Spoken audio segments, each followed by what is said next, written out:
hello, a warm welcome to you to the Children Rights online talks of Kinderbüro, die Lobby für Menschen bis 14.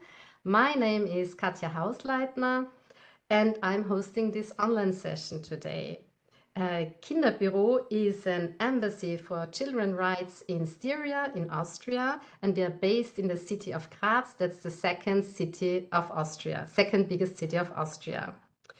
Within the Children's Rights Week, around the International Children's Rights Day on the 20th November, we organized this series of online talks to discuss important children's rights topics. Today, we have a session, therefore, with the topic Cycle Safely and Joyfully to School, and we will talk about the Bicibus-Movement. So we are very happy to welcome our speakers of the online session today. It is Luís Vieira from Bicicultura from Portugal. Hi.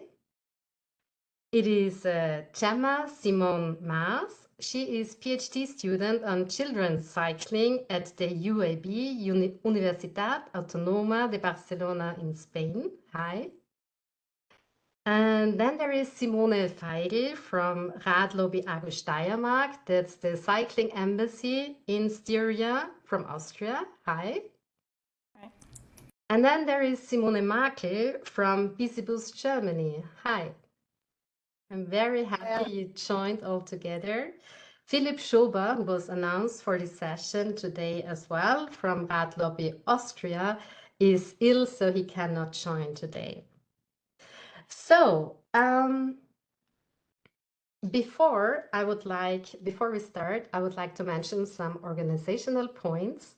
This session will be about 19 minutes. There will be a Q&A part at the end where you can also ask your questions and we will implement them in our discussion.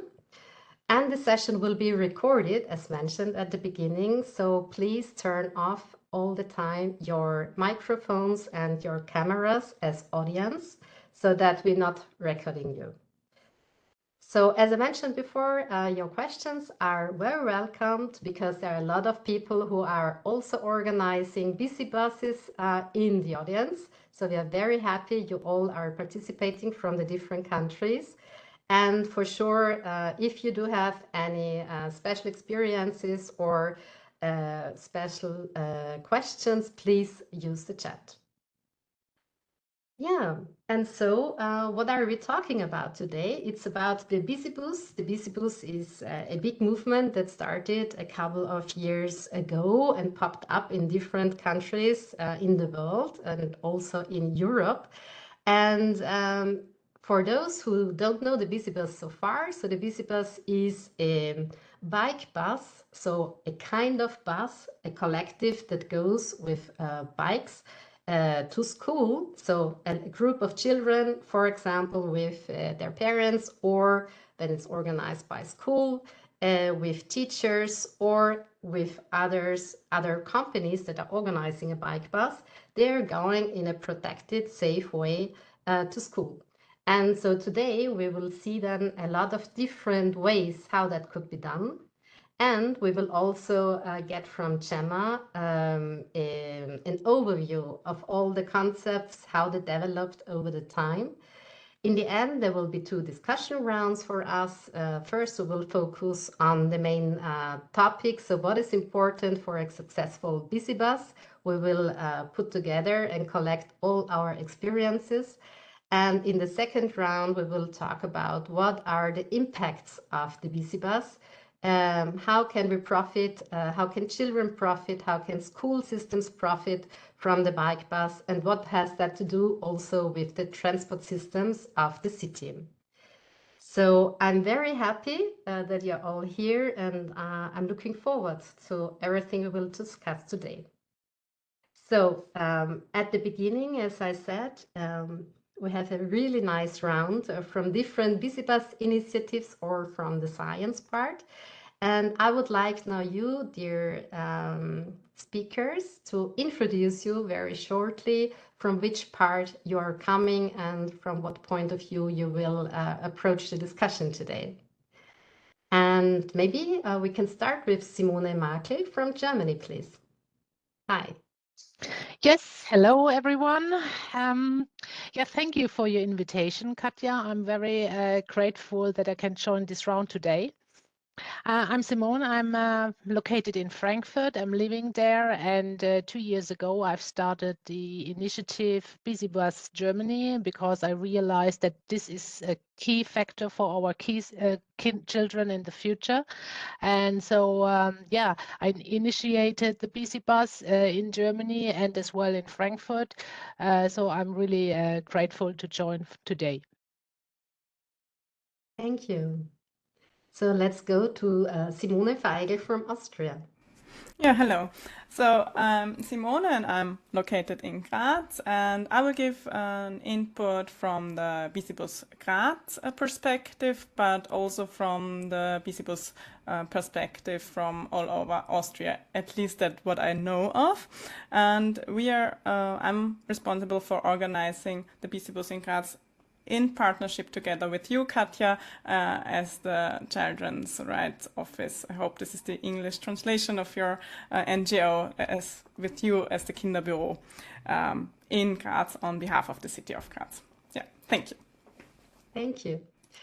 Let's go to Luís from Portugal. Hi. Hi there.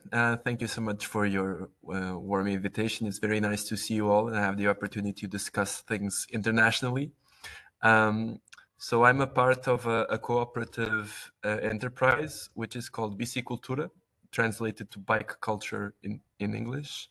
And we've been running a bike bus experiment with the Portuguese municipalities since 2019. So we do it in a semi-professional manner right now, even though it started as a informal movement.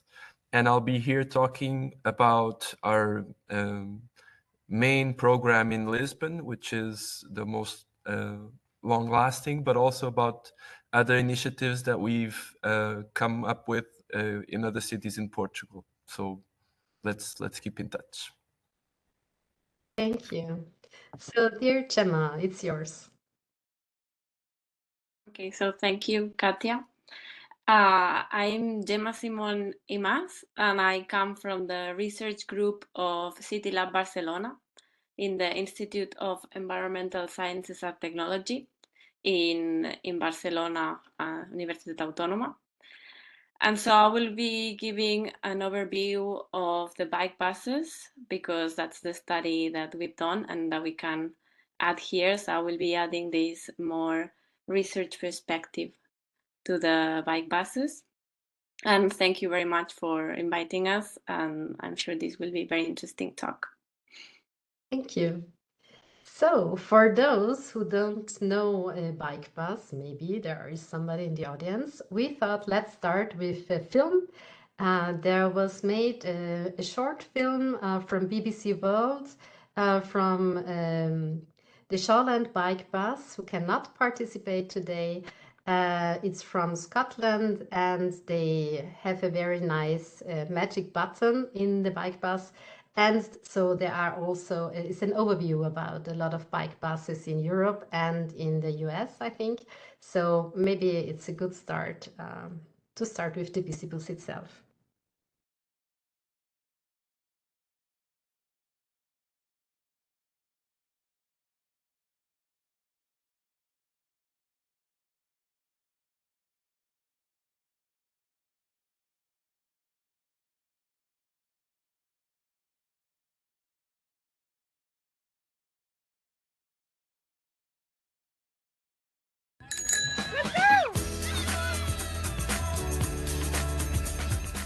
We have a set route, we go at a set time, and there are stops on the way. So that's why we're like a bus.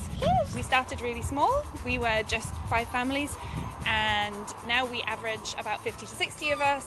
The way that it's brought kind of community and joy, and the way we have been able to talk about the space that our kids need in our cities to just ride their bikes or do what they want to do has surpassed any of my expectations.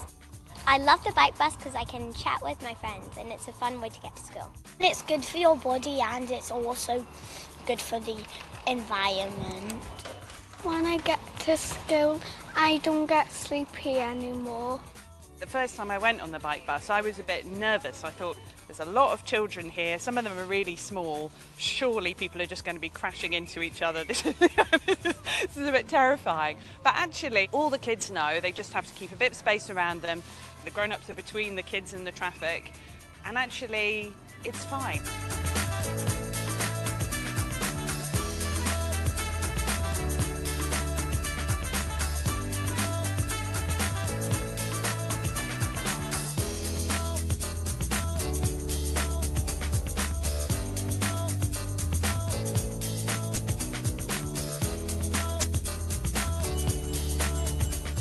When I press this button, it holds a green light. Instead of having 10 seconds, we then have 45 seconds to move the bike bus through the junction safely. It shouldn't be this hard for a kid to cycle to school. Every week it's like a gentle protest, right? Every week we take up that space and we're on the roads with our kids in a way that's joyous, but it's also about doing something that's not typical. And I think all of us love the bike bus, but we'd also love it not to have to exist.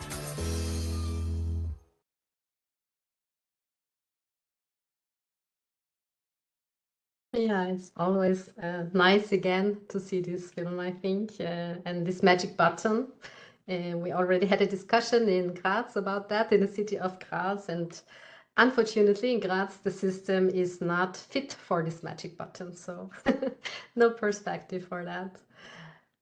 Somebody couldn't see a video. I hope everybody else could see it and could also hear it.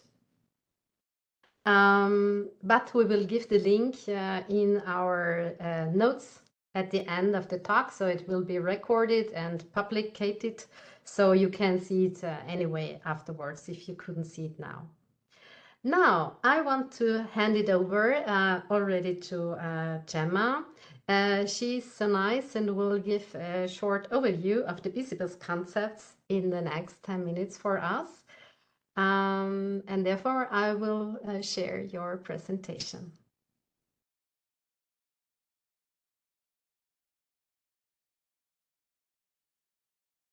Well, thank you so much. I start talking. Meanwhile, we get the presentation. So what I'm going to present here is just a brief overview, which is like the beginning of my whole study about bike buses and children cycling.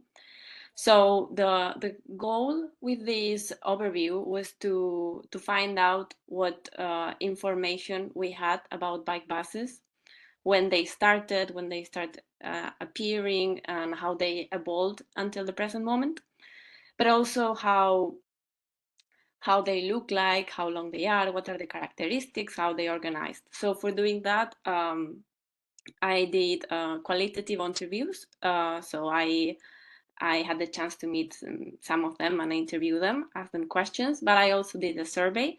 We will see later the places where I found the bike buses. And I did a little bit of all this mix. So here I present, which will be the temporal overview of when bike buses started.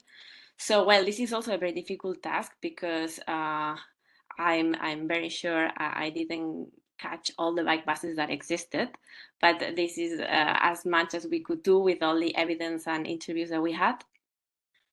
We already were talking that some of them are missing in this graph, but I'm sure we will have also time to update them. But so far we divided the bike buses in 3 periods of evolution. So the first one we found was in Belgium in 1998. That was the first bike bus organized by families.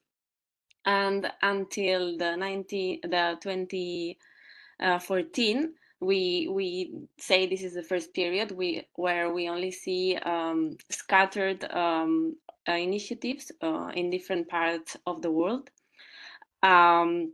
mostly in Europe, but also in other Anglo-Saxon countries. We'll see the distribution later. So most of them are for children, but we also see a couple of them in Australia and in Yorkshire that are meant for adults. Then we go into the second period from the 2014 until 2020, where we see the first rise of number of bike buses. And we see this with the special, let's say, bike bus organized by the city of Bogota in Colombia, which is very special because this city organized a very big network of bike buses run and organized by the city. But after that, we also see starting other bike buses that became also quite big. Some of them are extinct, but some continue working. For instance, in this period, we see the bike buses in Portugal that start here, but also in Spain, there's some projects that also are here. So it kind of starts growing, the idea of bike buses. Also interesting to know that they may have very different names. So the concept may be clear, but the names in each country can be very different.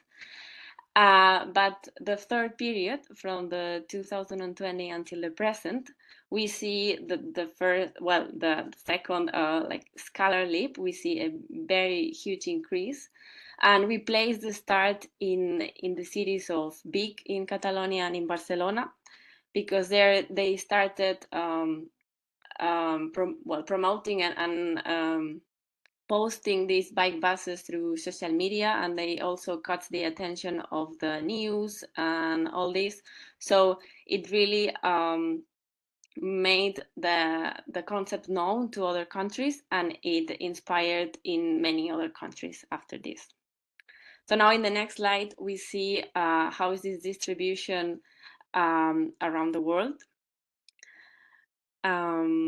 So we found that most of them are located in Europe, as I said already, and we have another hotspot in Colombia. Here we only see 1 point because they are all in the same city of Bogota.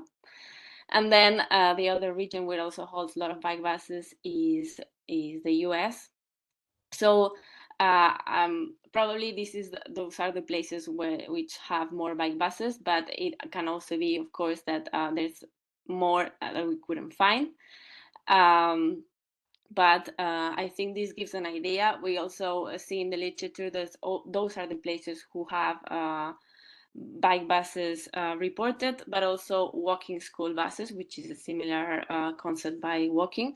So we are kind of confident that this is mostly how this is distributed. And we have a zoom into Europe, what is the place where has most bike buses. And here in this next slide, we see that also most of them are getting in Spain, also probably because the research group is based here. And so here we have more contacts and we can ask, we could reach more initiatives, and outside the country, we rely on what it's on the news or on social media. So after this, I go through some figures that describe what are the characteristics of the bike buses. So what I can see is that there is a lot of variety. So in the next figure, we see the numbers. The next slide. So although we see that most of them are in between 15 or 25 minutes and in between 1.5 kilometers and 3.5, they are very different. We can have bike buses from only 2 or 3 families to bike buses that are like critical masses, very, very big. So we say here most of them are in between 12 and 33 people, but this can really change from one place to another. One thing that is quite interesting is the age, the average age, which is 7, almost 8 years old. And this is interesting because if we compare to other initiatives or projects that are meant to promote active transportation to school, they usually focus on walking to children that are small and cycling to older children, because well, they say that children are more developed, are more skilled when they grow older, and also they better manage this way traffic rules and going with the traffic. But we see now that the age of the children that participate is younger than this, which and it was set at about 9 or 10 years old. But we see that younger children participate, probably because now children may have started cycling when they are younger, so they are more skilled and there's more cycling infrastructure. So that is one interesting figure. And then regarding the gender of the participants, we see a balance in both the adults and the children. Which is also interesting because sometimes they are happening in cities that are not gender balanced in terms of cycling. So that is something that I will also keep researching on.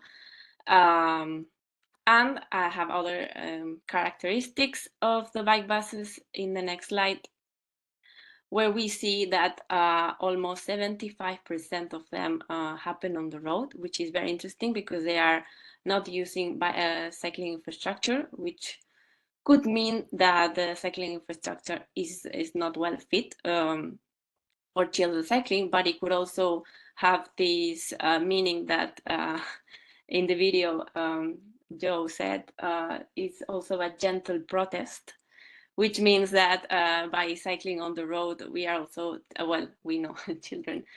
I'm also a volunteer sometimes, I would say we. But no, we're also trying to say that the whole road, the whole street is also for the children and not only for traffic. Also interesting, the frequency of the bike buses, because almost all of them, like more than 80%, runs once a week or even more, which is interesting because other initiatives, as I said before, for active travel, they are not so frequent. So this is good to create habits of cycling, but also, as I'm sure they will say, cohesion between the participants. And finally, it's also interesting to see that most of the children come with supervision with their caregivers.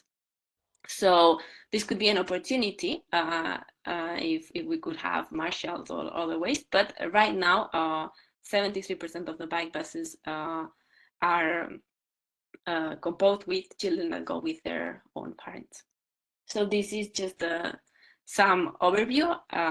Also use this time to say that soon we will be publishing a nice report with all these first findings. So when it's out there, I will send it to Katia also, so you can all receive more detailed results. Thank you, Gemma. It's very nice to have these figures. We already had in the chat, I think I just saw it. How did you get the data? Yeah. You can just explain a little bit.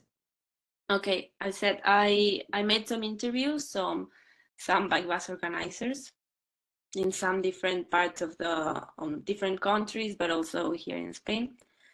And I did a survey. So I got responses from 145 bike buses. Well, it's actually more because some organizers organize more than one route. So up to 400 bike buses. And that's how I got the quantitative data of the length of the route and all this. And the more things of organization come more with interviews. So as I see, these data are for your own survey and your PhD thesis, but they are not publicly available at the moment, right? Not yet, no. I am working on the academic paper and hopefully I will send it soon. Okay, so thank you. And maybe we can also, if there is time, talk about evaluation, because each of us did some evaluation of our own Bicibuses. As we heard, there is like, even in Austria, it's like Velobus, Bicibus, bike bus. There are so many words for it. but all together is this aim to go to school with children in a safe space when especially the traffic is very car orientated, and especially parents cannot imagine to go by bicycle with the children to the school, just like in a very small group. So therefore, your figures were really interesting, Gemma. I would like now to start this discussion and to bring you all into the discussion of this round and to talk about the key factors for a successful implementation. So we heard now a lot of figures that shows like once a week in a certain size of a group, in a certain age with the children for a certain amount of kilometers. So what are your experiences from the BC buses, from your places you could tell us about? Who would like to start? I can go ahead and run it off. It was very interesting to see in statistic figures something that we usually tell everybody involved and wanting to promote this, especially. So maybe we're a bit of outliners in the sense that we do it already as a service that we provide to municipalities, to the political power. So we usually go to talk to people that never thought about this before and want to think about promoting cycling for mobility in their cities. And they usually start off by saying, okay, let's do bike buses for high school kids. And we just say, no, this concept is not for high school kids. They are looking for other things. They're looking for autonomy and going to school, not being escorted by adults. So definitely one of the major ingredients for success is being able to do this for first cycle of studies between the ages of 4, 5, and 11. 10, 11, 12 max is what's most suited. I think we're going to have different contexts between the different spaces that we're dealing with. The Portuguese concept is very focused on a very low cycling maturity. So it's only 1% of people that use the bike for mobility as a general rule. And it's more than 60% of using a private car to do so. And so this means that we don't have a lot of people that are accustomed to this. And the main barrier that we have to traverse is the safety perception of what we're doing. And for us, the way that we try to solve this is to have the political power involved. So this is sponsored by municipalities, and this brings a big credibility to the project. But also the fact that we communicate that we do a very intense training on marshals in terms of safety positionings and ways of handling motor traffic. So I think this is one of the things that also is key to success. Then keeping a smiley face and enjoying riding with kids and making sure that they feel like they're having fun. The standard stuff for kids always works. You just have to let them have their own space, and then things will go okay. So maybe I'll pass the floor to someone else and pick back up afterwards. Thank you. Maybe I can continue, because then we have maybe a good comparison, because as Luis just said, they have a top-down initiative meanwhile, and for us in Graz it's not the same, but we also have top-down, and so maybe that's interesting to hear the differences. So I will give a short overview of Graz, then I will skip to Austria. So because I'm trying to give an overview of whole Austria. So the Bicibus in Graz, we are organizing it as two NGOs, Kinderbüro and the Cycling Embassy, on behalf of the city of Graz. So we have the politics behind us and the city's administration. So, and we did that because we had a long-term thinking, so we are trying to set up conditions in the city of Graz that make it easy for parents or teachers or other motivated people to set up bike buses. And speaking of the key factors of success, which is interesting, we have the police who is accompanying us, who is going with our BC buses, which we had each Friday. So we had 2 pilot projects last autumn and this summer until the end of school, and now this autumn again. So these were 2 pilot projects that we evaluated as well. And so we were accompanied by the police, and I think this is really an interesting fact because we saw what this does to the children. So the children feel that they are worth being accompanied by the police. So they had great fun being accompanied by the police and seeing the police being there just for them in the everyday traffic situation. So I think this gives is a key factor for success. I don't think that it's needed for every Bicibus though, but I think it might be a good starting point if someone is starting a Bicibus, having the police accompanying them for some rides. So then, as I mentioned, we have the evaluation, where I will come to that later when we are talking a little bit about the impacts. But first of all, I think Gemma mentioned it. It was the cycling on the road. So in your survey, you had how many are cycling directly on the road, and you referred to Scotland, that it's a kind of a gentle protest.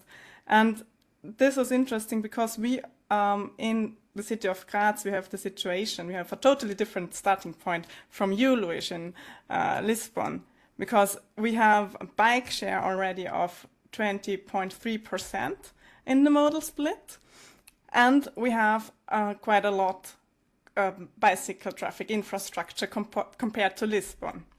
So we have a totally different starting point here. And so we have the situation that we don't have to cycle on the road all the time. And since we have the project, we are trying to, discussing with the city administration of Graz which line would be the best. And so we had the situation that we were cycling on shared pedestrian and bicycle pathways. This is, on the one hand, really great because we have the infrastructure.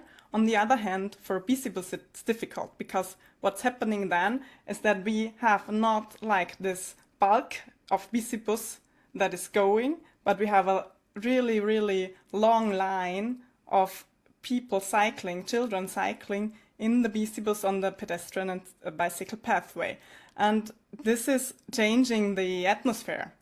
So this is some kind of a challenge that we had, which comes from a good point because there's the infrastructure, but on the other hand, it is changing the atmosphere. And maybe adding to the age of the children, we were cycling to schools with children between the age of 6 and 10 years. Our youngest child was cycling to daycare, so we had the whole range.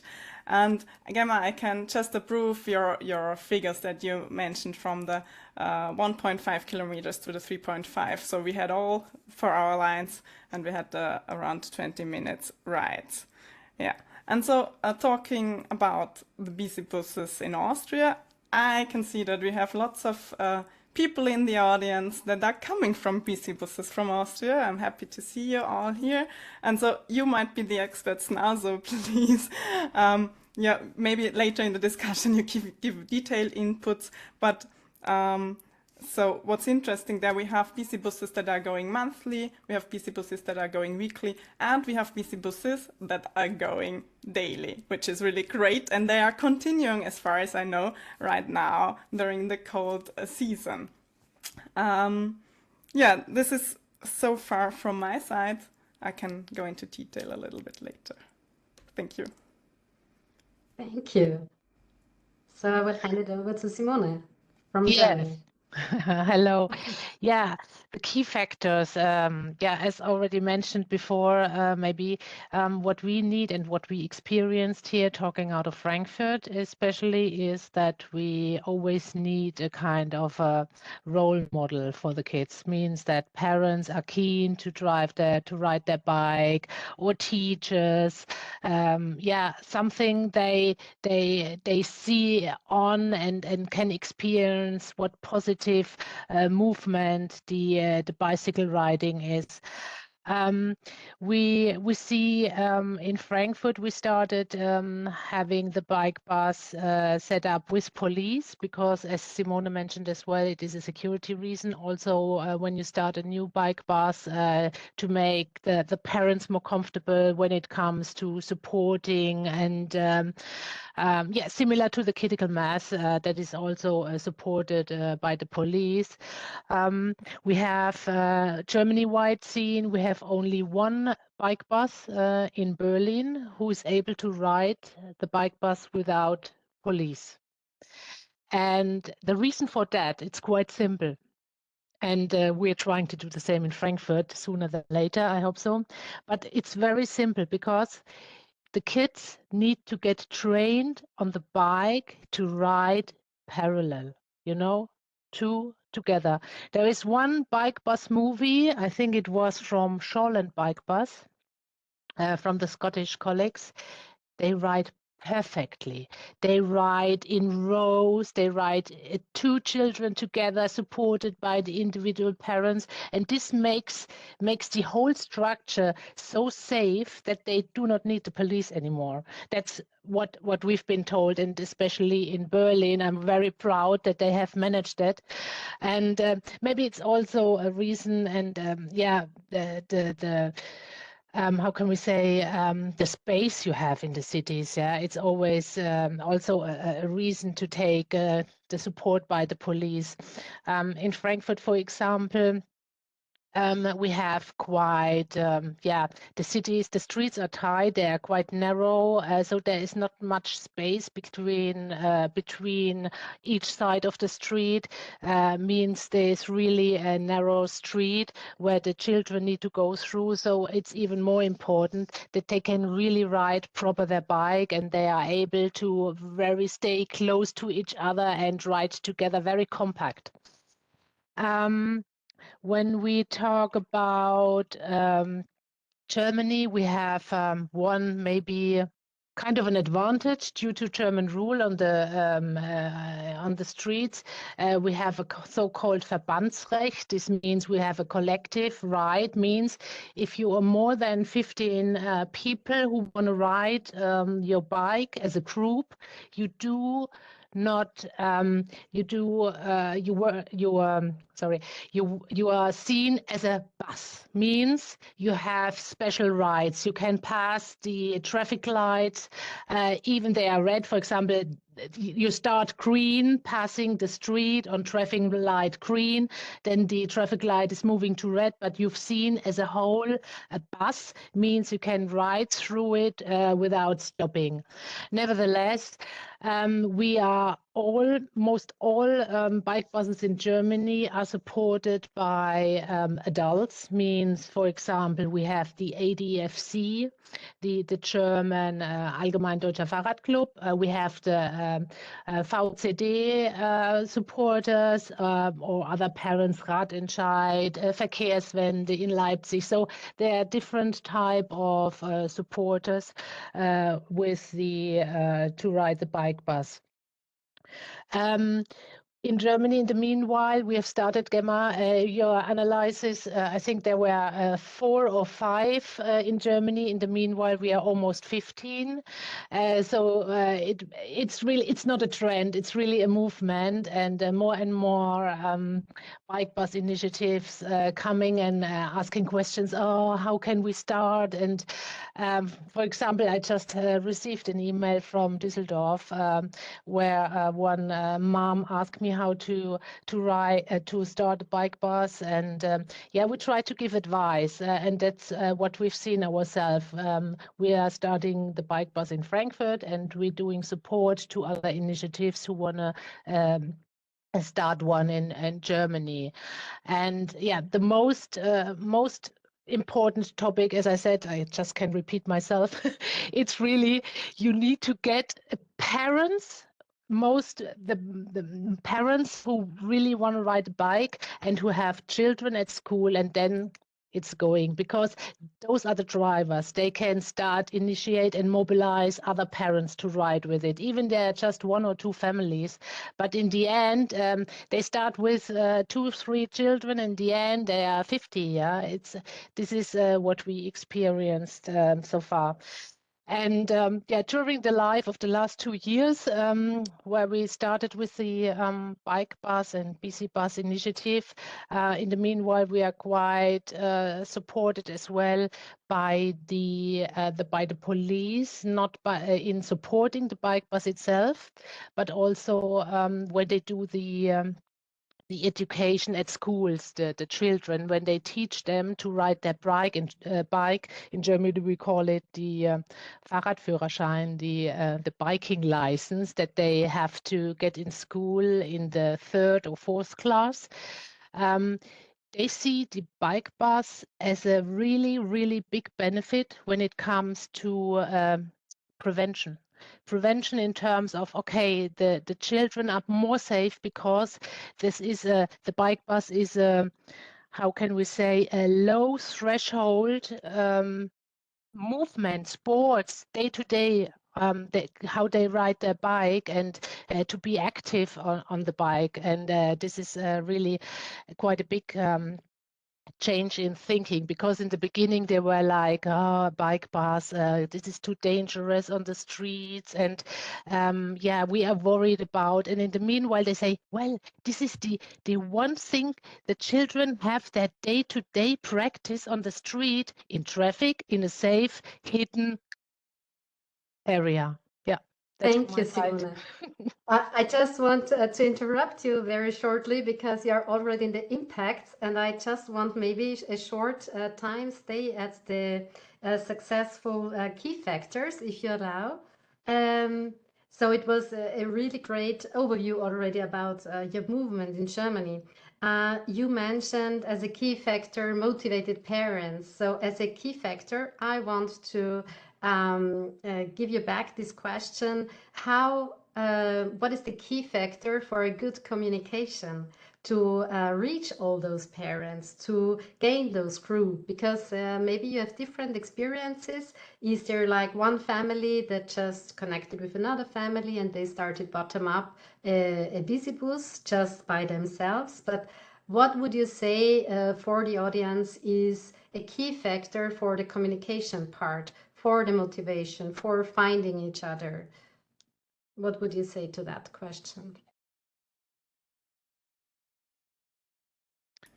I can start. Yeah. Okay. So what we had in terms of communication, we had really great support of the schools. So was it the first pilot or the second pilot? Every time we had big support from the school. So the head of the school always was involved. We were in, as it was a top-down approach from our side. We had many talks before the Bicibus rides, and so the schools have their own internal school communication system, and they always just spread our information. So this is one part of the key success, I would say. So the support of the school. On the other hand, what we are seeing from other Bicibuses, maybe Simone can go into detail in that. It's important just to have one mode of communication within the parents, within the school system. There's no need that someone from outside is communicating. So there's the need that someone organizing is communicating, and it needs lots of communication, and don't forget to communicate. Yeah. So Simone, from Germany, Simone, what would you add to that? So from I can agree. I can agree to it. The motivation by the parents is the most, let's say, key factor to get a proper Bicibus run, because they have intrinsic motivation of getting their children safe to school. If they are willing to ride bike, if they are parents like we call it in Germany. Preferred Elterntaxi, a parent's taxi driver, then it's pretty hard, I have to say. But in general, in case they are willing to ride their bike and it's just not the environment that is proper, yeah, you can convince them. Luis, what would you add? So it's funny. I think I can add a totally different perspective based on the way that we're organized. So we have a lot of parents. We have plenty of parents that participate alongside, just like standard. But because we can vouch that the bike bus will exist, even if parents are not escorting their own kids, because we don't imply that rule. We actually see families that take this as an opportunity to have their kids earn autonomy, even in terms of doing stuff, being on the street without their parents. This happens especially with older kids. I remember this cute story when I was in Braga. One of the first few rides, this girl was already a bit older. It's a second cycle of study school, and the parent came with her, and she turned around to him and said, "But next week you're not coming. I'm going alone to school with these guys." And so, yeah, all of this to say that we have different approaches that have their upsides and downs and disadvantages. I think keeping parents that are motivated, highly motivated to participate and to engage is also a key factor. I think maybe we come at a bit of a loss in that sense because we're not parent, how to put it, indispensable.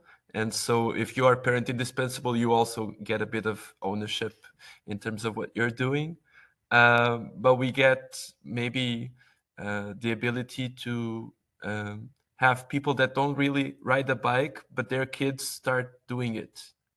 Again, talking about the perspective that for us is just 1%, and we really need to start digging the moat and making sure that even if parents don't ride bikes, their kids are able to, and that's a bit of what we're doing as well. So, Gemma, do you have from your evaluation also some key factors that you can add in terms of communication? In terms of communication, not so much, because I didn't go that deep. But for the rest, you are confirming also the things that I already know.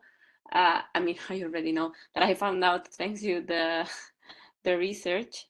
Yeah, that as you've been saying, so there's different actors who can organize a bike bus. So so far the most frequent are caregivers, parents, but there are also cycling organizations, and there's teachers and municipalities. So each of them have different challenges, opportunities, and the most successful ones are the ones that combine as many of them, because all of them have good strength points. So yeah, having everybody involved is very interesting. Then having a community that is bike friendly, as you already said, or at least concerned in environmental challenges, it also seems to be important, because at least it was the reason to fail for one bike bus, that it was organized by a cycling organization, and families were not engaged, were not joining. So at least there has to be something there, some interest. And yeah, as you said, well, social media as a way here, at least having GoPros on the front of one bike and seeing how fun is it for the children and the whole thing was a way, at least here, to spread the bike bus from the city of Vic, which is not famous, but it arrived to Barcelona eventually, and it was through social media and good pictures and nice videos that show how joyful and exciting is going on the bike path. That Yeah, and that shows somehow also this movement, no? Because maybe how Simone would add from Austria, Simone, that also music is creating like the special atmosphere. As Luis said, it's so important that everybody's happy, that it's really fun to go by bike to school. So that's really becoming something special. Or like there is this one day, I think Simone from Germany said that when all the children who can participate in a bike bus do know today I'm going by bike, maybe even alone, depends how it is organized. So there are a lot of elements, as the audience can see now, that can bring a Bicibus forward and make it more successful. From our experience, I just want also to emphasize that please, if you are interested in doing so, just start and then go from there. So don't hesitate like it's too big, you are not maybe at the beginning brave enough. Oh, I don't see that I'm going with a group of children in the streets. Just find your people that can help you and just start in a very small group, maybe of 5 people, and then go from there. And these success factors we heard now, for sure you will learn about them, because it depends if you are in a really dense city with narrow streets, or if you are on the countryside where maybe there is not even a bike road itself, and you have to organize yourself in a completely different way. So there, every bike bus somehow is different, and you have to make it happen, maybe really for yourself. But you can always reach out to the organizations who are already implementing bike buses and learn also from their experiences. So maybe that's now a good summarize of the implementation. We do have another question, but I want to take that now to this second part of the first round. To keep it short, let's talk about challenges. As I said, now we all started, we all had challenges on the road. So I'm interested, just like as lessons learned, maybe for the audience. What would you say? What are challenges? What were lessons learned from it? And you were successful in finding a solution for that, or what is still open, maybe as a challenge? Yeah, and maybe to start, one of the challenges for the question, I will come next. I want to start with the challenge when children go to school by bike bus. The most of the bike buses are just bringing them to school, but then the children are with the bike in the school, and somehow the parents have to organize how the child with the bike is coming back. So was this a challenge for you, and how do you, what is your answer to that? How did you find a solution? Yeah, I can kick things off.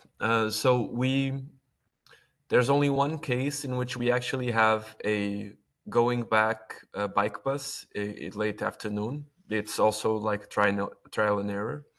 It usually goes okay, but it showed us, first of all, that we always have less people because kids usually don't all exit at that time, which is the most frequent reason, or they go somewhere else after school, not directly home, and so it doesn't make sense to have the same entry point and exit point. But I think the most cumbersome situation is when you're picking kids up in a bike bus during the morning. If they don't show up, it's okay. You just carry on. They'll go to school with their parents, something like this. When you're taking kids back, if the parents are not there at the stops when they're supposed to, it's a huge hassle. because you don't know what to do. So I can't just drop the kid off and go away. Also, it makes it so I don't actually go in and take the other kids. And of course, this in a very in the perspective in which kids are not going with their parents during the rides necessarily. So that's a big challenge. The way that we decided to keep on doing it is just accept that maybe we won't have 10 to 20% of participants for whom this is a huge hurdle.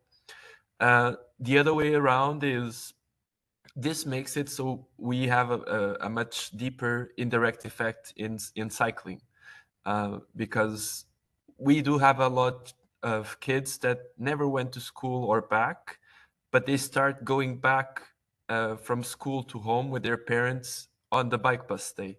And they go alone, and the families kind of take this as an incentive to understand, okay, so if I want to do it on a more regular basis, what do I need to have going on?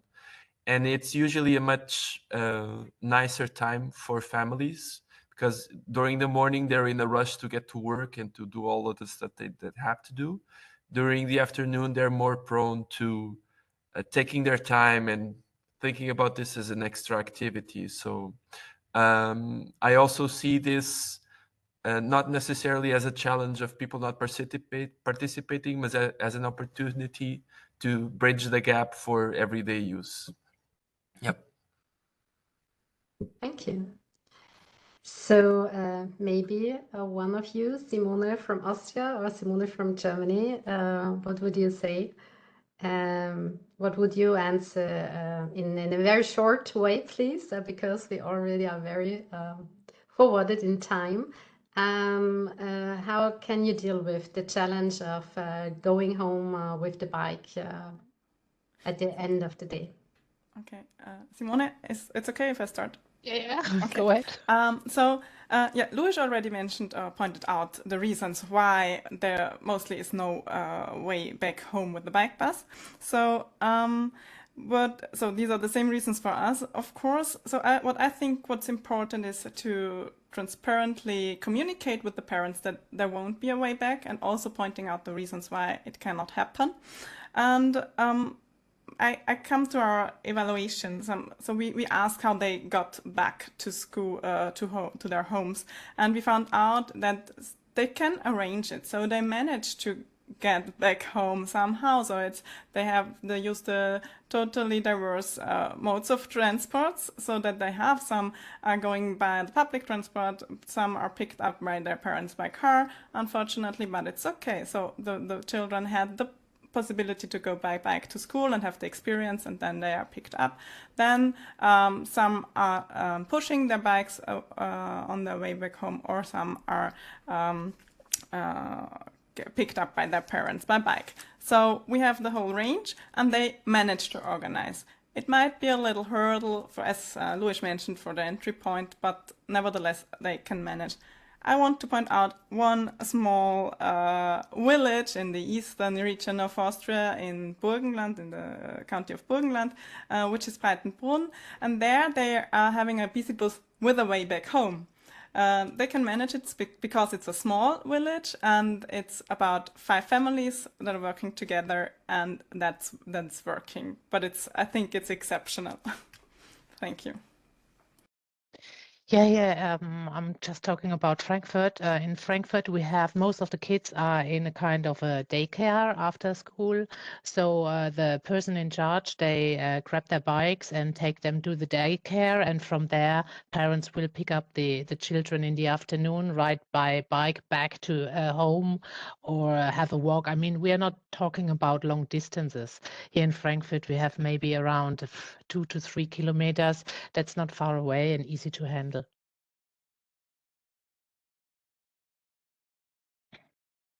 Okay, thank you. So the next challenge I want to address is if there are any accidents. It was the question from Bicibus in Vienna. Do you have experience with some accidents on the way, and how serious have they been, and how did you deal with them? Maybe in a very short answer. Let's start with Luis, as Bicicultura? What is your experience? So we don't have any serious accidents ever recorded. We've done over 1,000 trips, 1,000 times that we went from home to school. We had knee scraping, small crashes, something very, very manageable at all times. We actually have an insurance for personal accidents always in place for everybody participating. We never got it going, so it's even a bit hard to understand if our money is being worthwhile. But yeah, so I think it's a matter of perspective. And of course, you have small bruises. Somebody bumped into the bike next to it, fell to the side. It's standard. But never something hospital worthy. Well, at least not until now. Thank you. Simone, Marti, how is it for you? Yeah, we also never had accidents, really. I mean, the children are really good in managing all the, let's say, difficult situations, but never had a big accident, which I'm really thankful for it. But nevertheless, it's always good to have kind of a first aid help set with you. The only thing the tire was there, but that's could you just repeat your last sentence? We see every accident in person only on the wheel. This was the only thing we had a bit of a time delay. Okay. Simona, if it's fine for you, because I do know we do have some kind of the same experiences. If it's fine for you, I would hand over the next challenge to you. It's about the amount of bikes. What would you tell the audience? How can you deal with the challenge if there are no bike stands in front of the school? May I just share my screen, or do you want to show a picture? Because that's interesting. This was a really important question for us, for our first pilot, because there was a school that totally had no bike racks at all. So they had some spaces for the scooters, but that's it.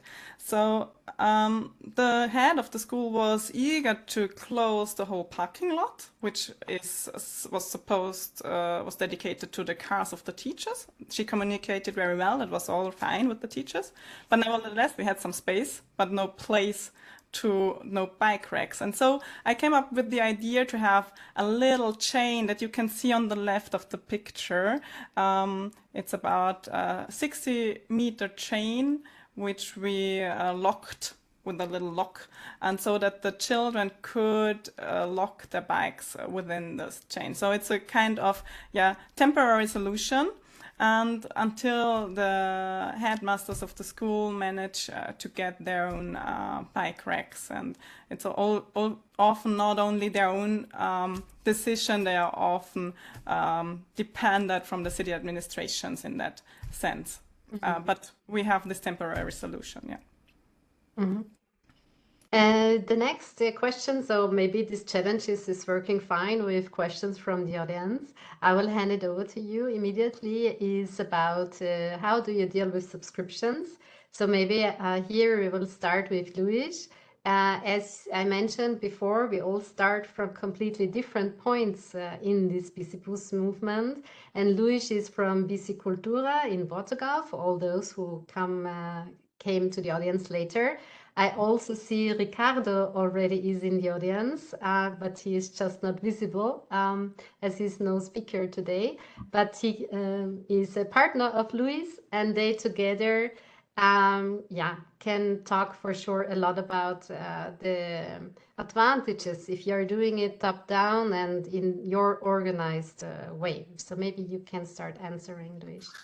I'm aware, maybe Gemma will be able to talk about this a bit more. You have both approaches, subscription based bike buses, non-subscription, or even the way that we do it, we control who is going to participate the day beforehand every week.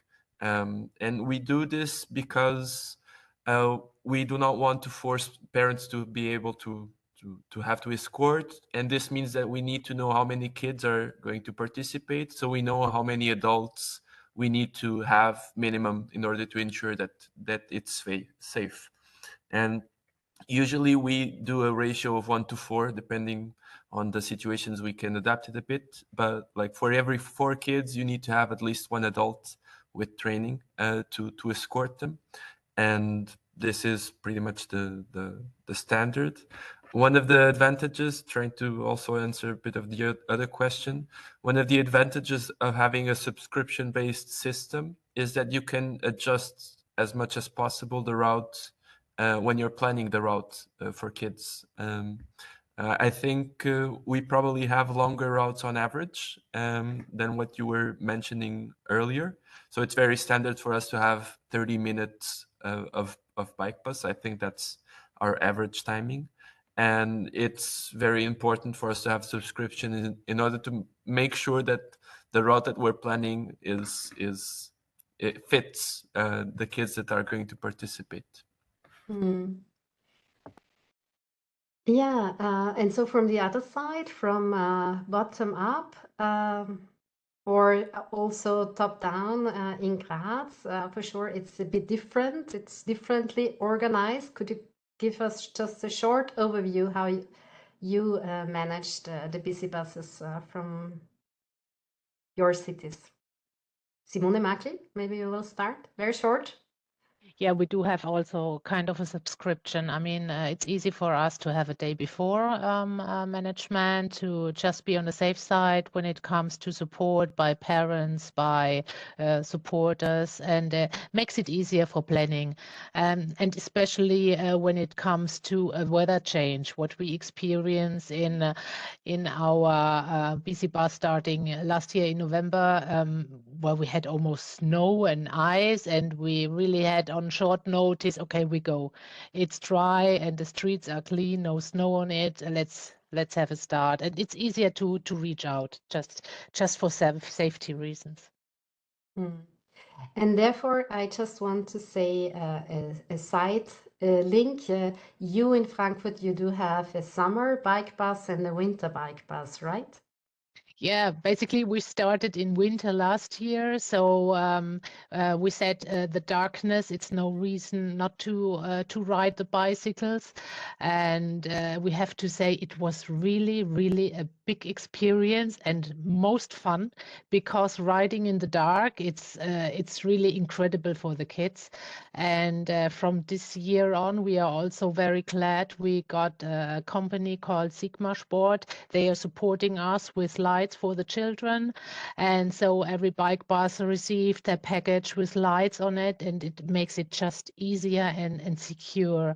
And I mean, summer riding is easy and is nice. You can wear shorts, but winter is a different topic. So yeah, I recommend this to everyone to start in winter. That's also a nice word for Simone Feigl now from Graz. Maybe you could add something, and I will maybe show also a picture again. Yeah. I want to just keep in the term. Okay, cycling in winter is cool.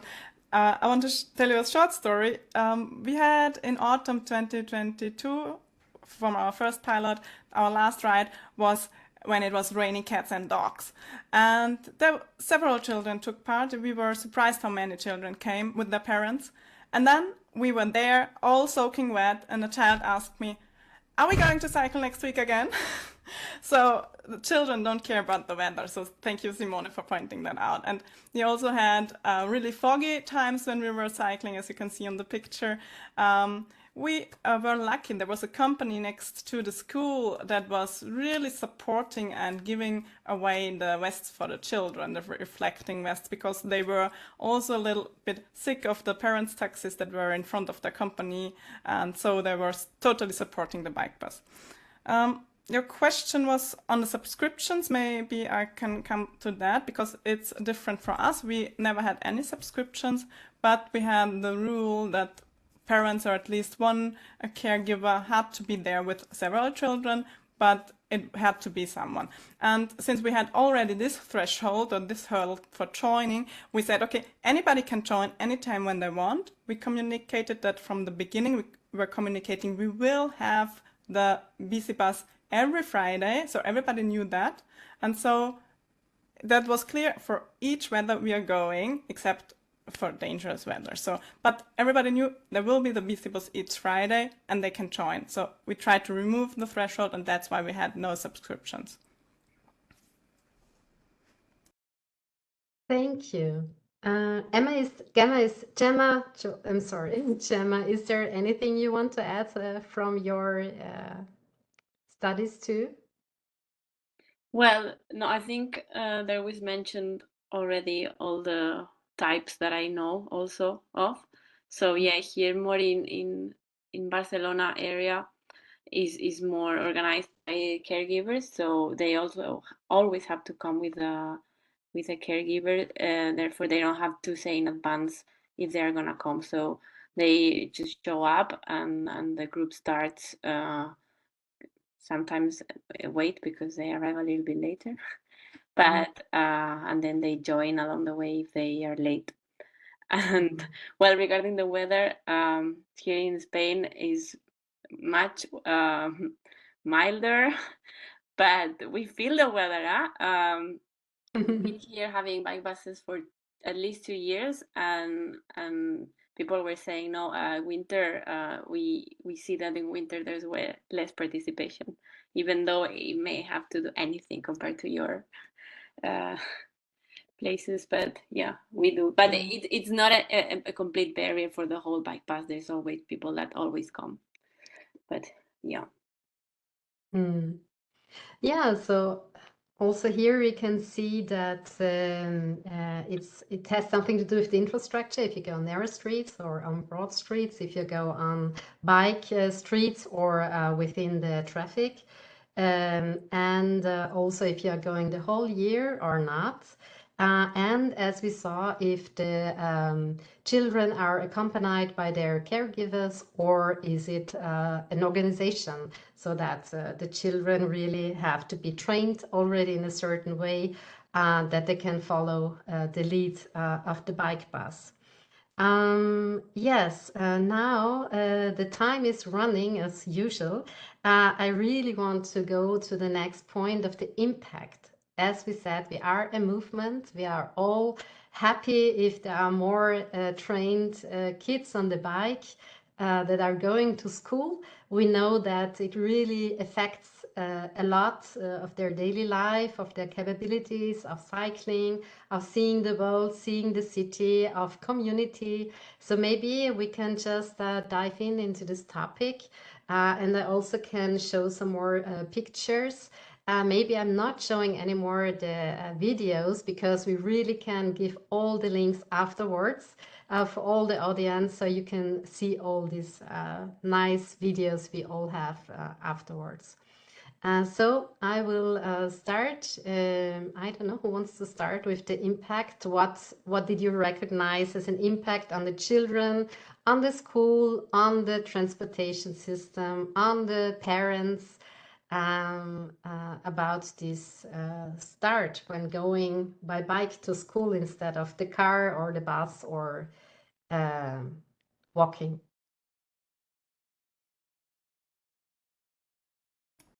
I promised to give some insights in the evaluation we made. Maybe I should start. Yeah. So since we had the 2 pilot Bicibuses on behalf of the City of Graz, we were able to also do an evaluation, which took some time, but we found out some quite interesting facts. For example, and what I was really happy about is that we saw on both of the pilots that families bought new bikes or borrowed bikes for the children. So that had an impact already on the infrastructure of the families.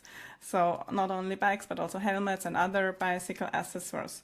Then we saw that the children were cycling no matter which weather. And they are eager to go to school, and they really identify with the Bicibus. And Louis started his introduction with the smile on the faces. It's the smile on the faces of the children and of us from the accompanying team, but this is just so great, and this also has an impact in the schools. They share their experience in the schools, and as a headmaster really mentioned to us, the children, so the families, they have a bond, so they grow together, children with their parents, and this is also supported by the bike bus. So this is one main advantage of having the parents with the children on the bike bus, so the interfamiliar connection. Then we see that parents want to engage, and this is our main objective of those projects, that we give them the conditions and the surroundings that they easily can engage in having a bike bus.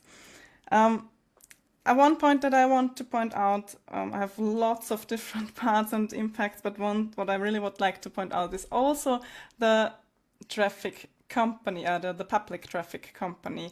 We had a contact to the public traffic company because we had a line that was crossing a tramway line.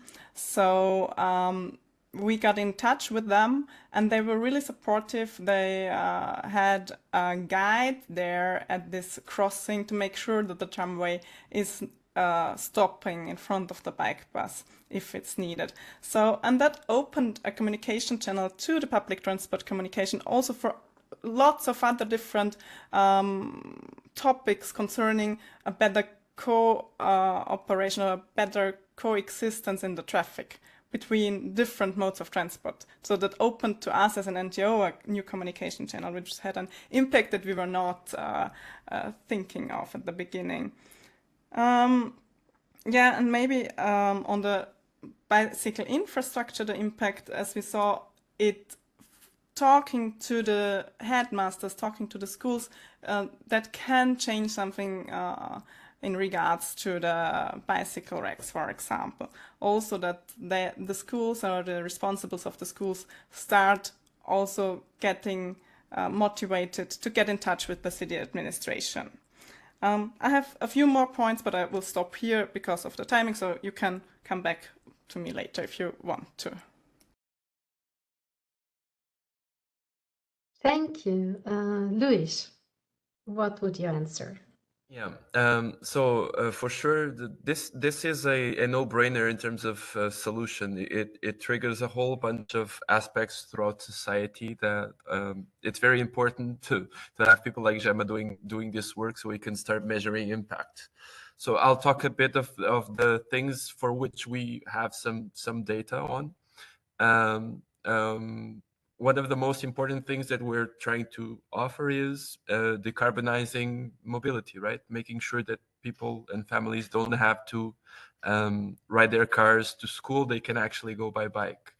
One of the more interesting data that we have is that for everybody that participates in the bike bus, it's 60 to 70% of people that would go by car otherwise. So we're actually really enforcing the modal shift from private car to bike. It's very impressive figures, and this is we already have different places in which we measure this, not just in Lisbon capital, and the percentage is even bigger with smaller cities and especially like rural means.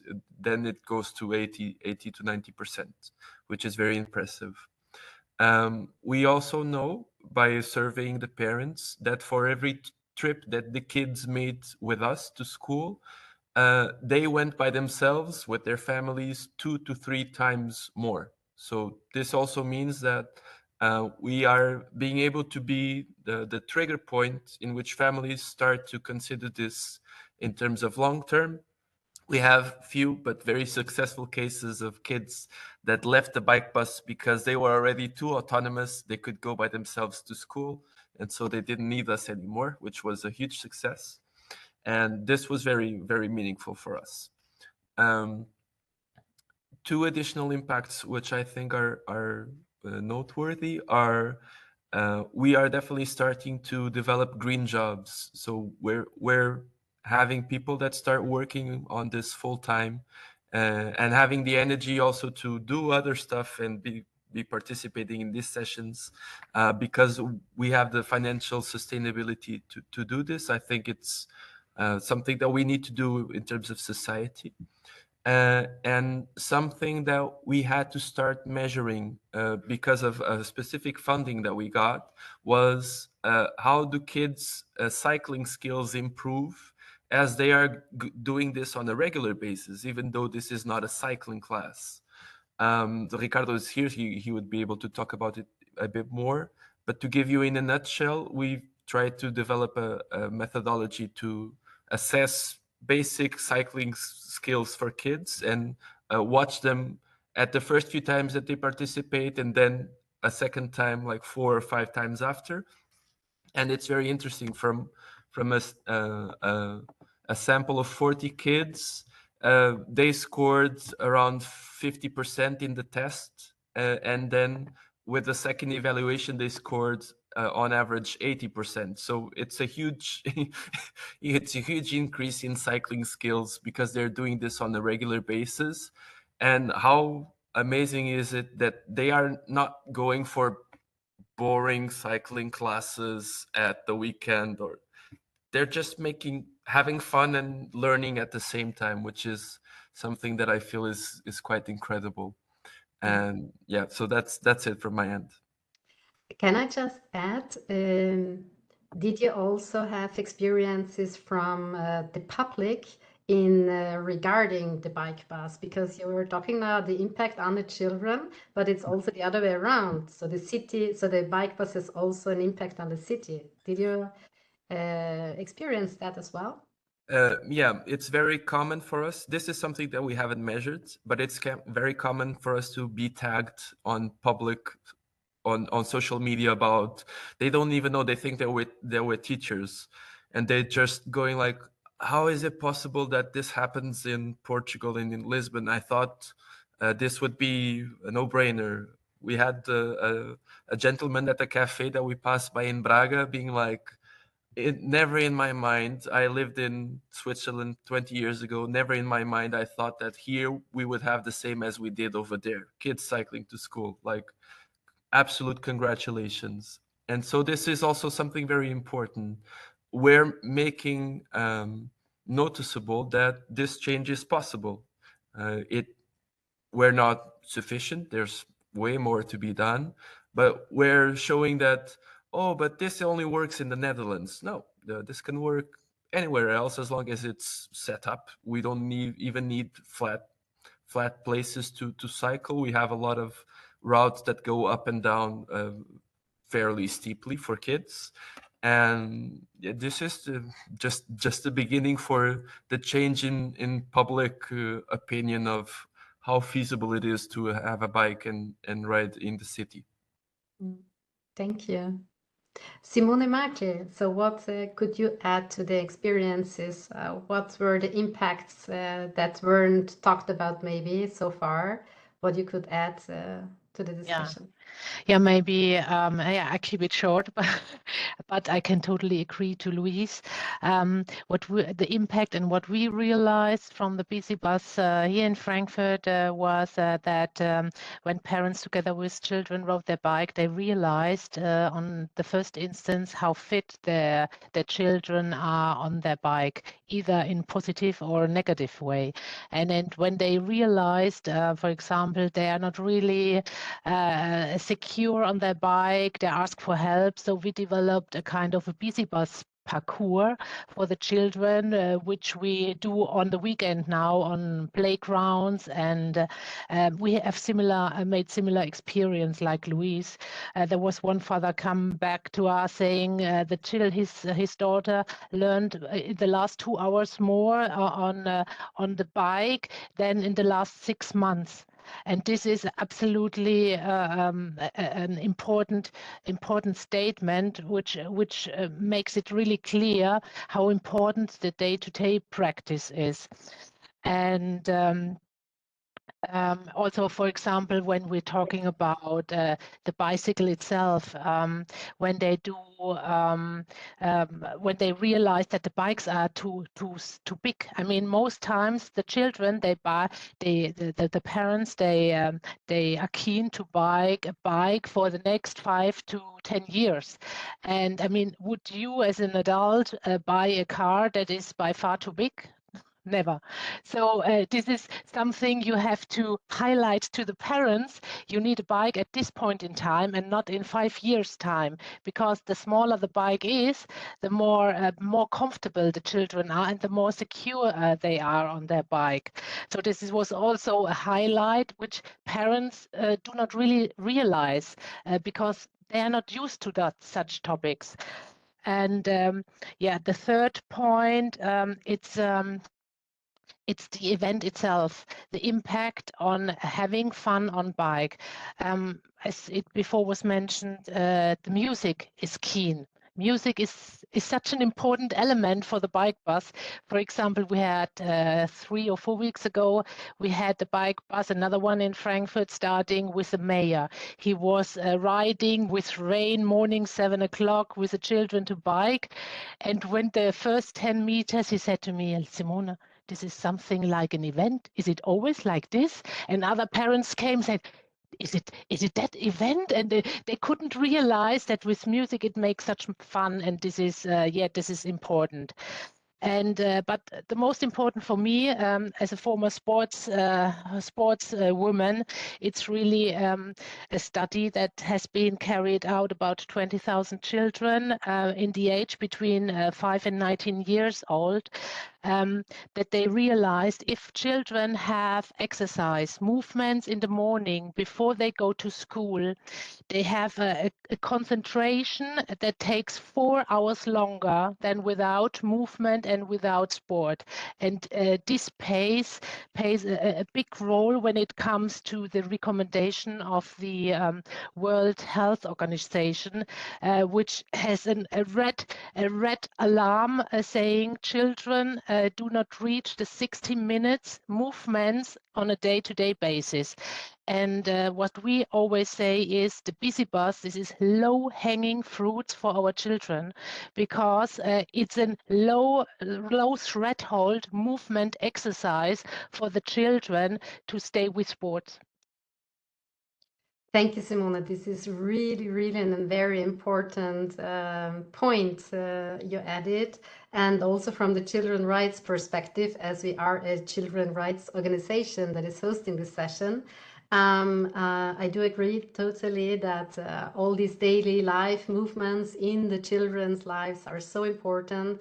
And if they make fun, if they're easy to implement, for sure, children benefit a lot in a lot of ways. Yeah, and as an impact, as children's rights organization, I also want to add that yesterday in Austria, there was from the Austrian Network of Children's Rights, there was a conference, the first time, about the Comment 26 about ecologic children's rights. That was added to the Children's Rights Convention. And there was a podium with children, and they were talking about what we can do about the climate crisis, how can we add something as children to this life. And there was one child from the Bicibus in Breitenbrunn, who was on the podium, and it was so nice. And his aim was that we have to cycle more and let the car at home.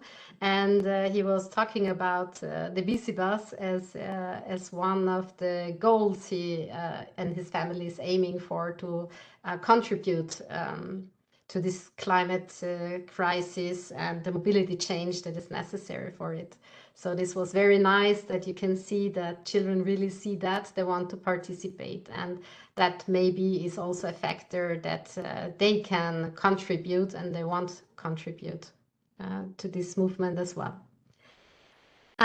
Yes, we are a bit over the time, but I hope the audience is forgiving me if we are maybe 5 minutes late. because I want to go out for a last point to Gemma. You did your survey for, as you showed, for a lot of busy buses worldwide, and I want to go to Colombia because, as we know, they are the biggest busy bus in the world for a very long time, as you showed in your concept diagram.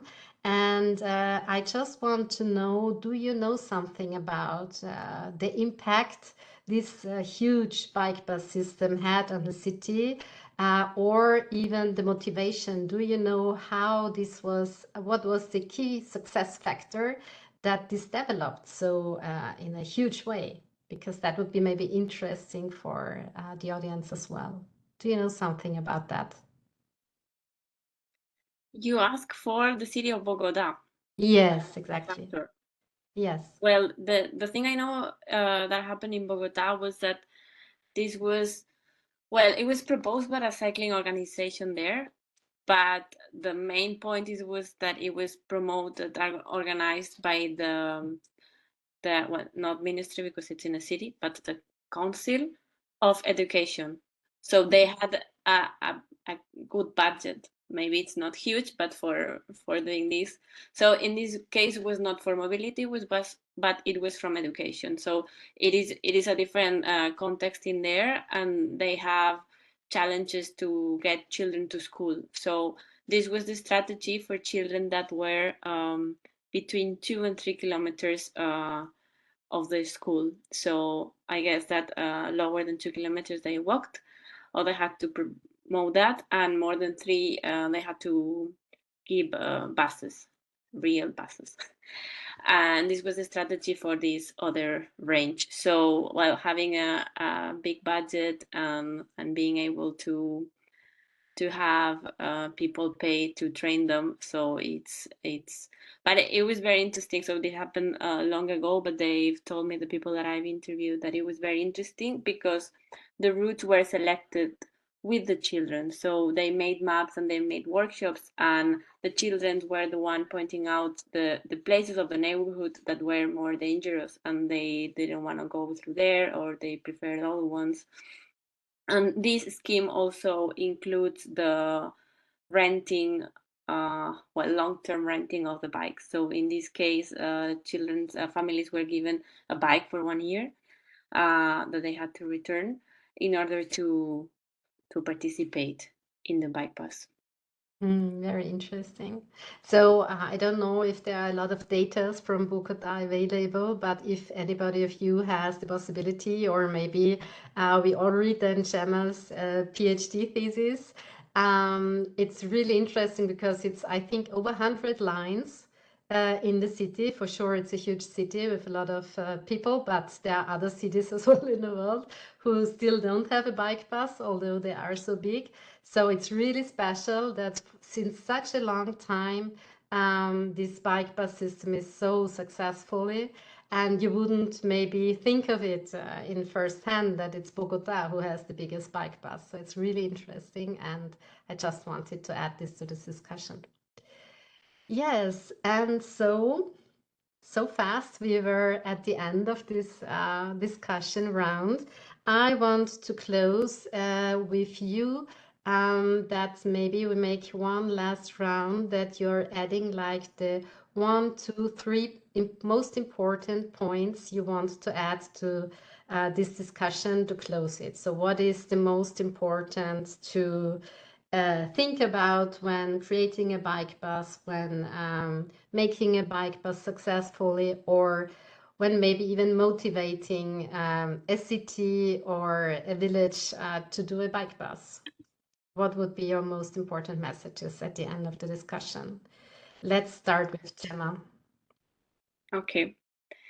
So since I'm giving an overview of the movement, I would say that this is a movement that it's still growing, that it is not something that will pass easily.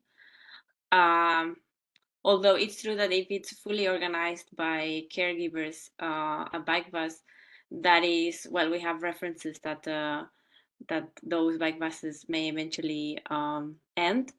But we see that organizers are very enthusiastic, and the goal itself transpasses the organization of a bike bus and goes more into the activist side on demanding streets better fit for children cycling on one side.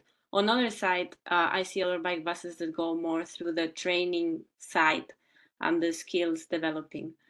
So, well, it's yet to see, but I would say that it is, or we found, although it was happening from quite long ago, but a real motivator, because it is an initiative that puts many things together that make it very engaging and exciting to see and to be part. And this is just the beginning, also, hopefully.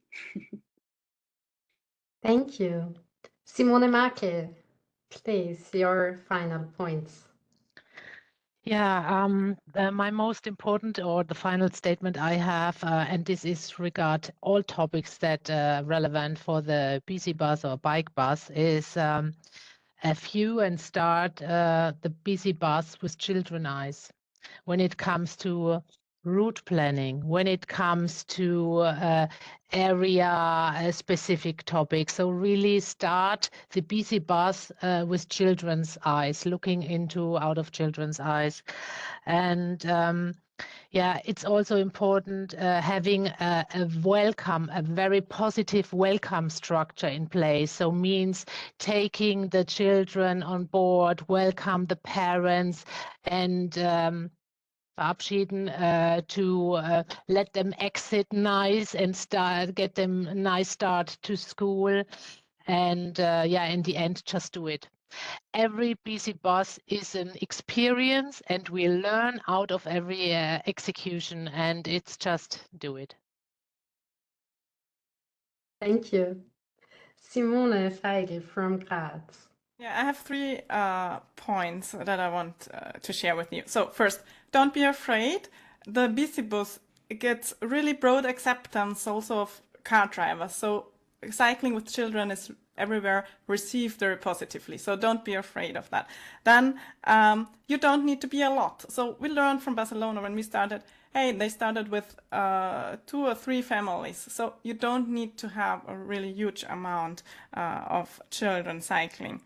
And then the third point, and I think this is the most important point in terms of organization. So what we found is that the organization should be shared between different people, especially between different parents, or it can be teachers as well, but it should be shared. It should not be just one person. And especially what is important is that it's shared between people that have children in different terms of the school, because we see when people leave the school, the bike buses stops, because when the parents are organizing and the children is leaving the school, some bike buses are stopping. So make sure that the organization is shared, and is shared also between the terms. Have a good group of organizers. Yeah, thank you.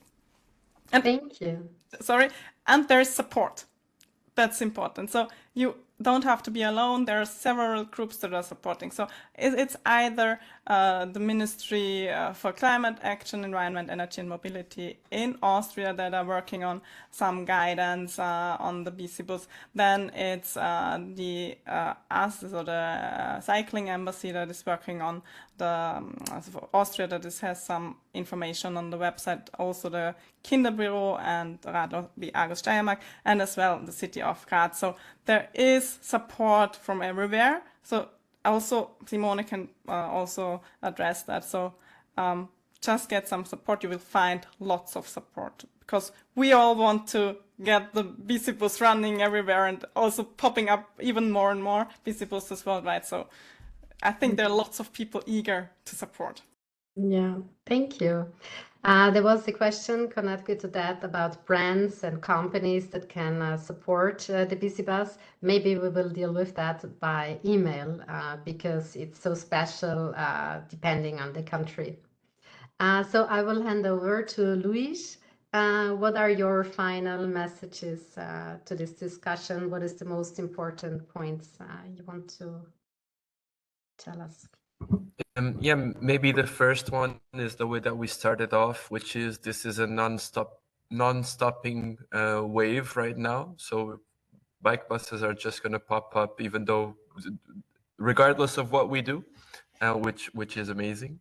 I'd like to say that I think one of the key success stories is think about how things are well done and how you can involve as much people as you can in every stage of it, from participants to marshals to parents to kids. It's important to have someone with the vision of making sure that every need is tried to be taken care of, and otherwise it's just getting going, and the bike bus will sort everything out itself, because it's very spontaneous, very organic. So thank you. So there are, yes, please put all your questions in the chat and we will carry for it afterwards. We promise. Thank you so much for this interesting discussion. Gemma. Yes, no, I just also wanted to share that we made a mail list of bike buses, and I'm gonna share here in the chat the email that you can write to be part of that list. And yeah, one last topic from my side when it comes to end. The Bike Bus Summit, which has taken place this year in Barcelona, will take place next year in Frankfurt. So we have not agreed with the governor to the date, but likely end of June. So I will also send the chat the register. Yes, please do that. Thank you. Maybe we will see them all there from all over Europe at least. Yes, so I will come to a closing. Thank you so much for participating in this online talk. So please do care for children's rights, for children's mobility. It's so great. There is really this big movement that is supporting the daily life mobility of children all over the world with this movement. If you're not part of the movement yet, just start. You will be warmly welcomed. I think it's a very nice and open community.